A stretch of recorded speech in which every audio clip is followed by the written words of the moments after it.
I came on board at Catholic Near East Welfare Association in May 1989, my boss at the time was on a trip in the Middle East, on a fact-finding trip with some bishops from the United States Catholic Conference.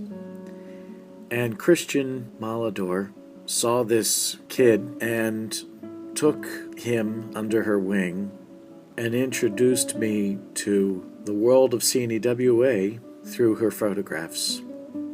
It was my first real introduction to the world of Catholic Near East, and it was done in a very personal way.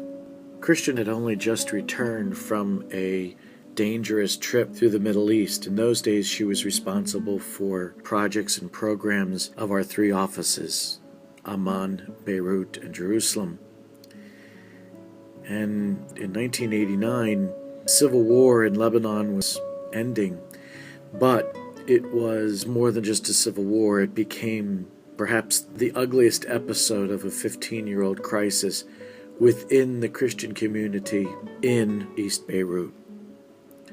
Christians were shelling Christians.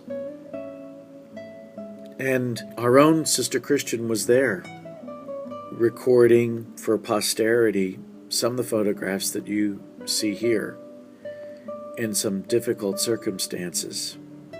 Some of her finest work can be dated to that visit in early 1989.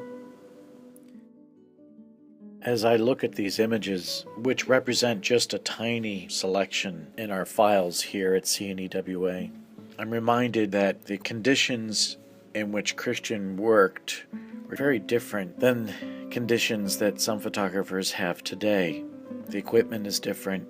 Oftentimes the pictures were taken in poor light, in conditions of war, extreme poverty, and in some very conservative or traditional societies that frowned upon having photographs taken. People were concerned about having their spirit robbed with the photograph.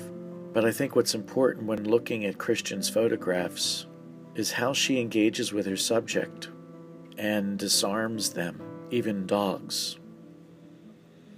and brooms and bishops. Unlike most photographers, Christian participated in taking the picture. She was involved in the scene. And so her presence is felt even now that she has gone before us. So in some ways, as I look at these images of Sister Christian Malador, a dear friend and colleague and mentor, I don't feel that she's gone, but rather lives on in the people and places that she photographed. Thank you, Christian, for these great gifts, and keep us in your prayers.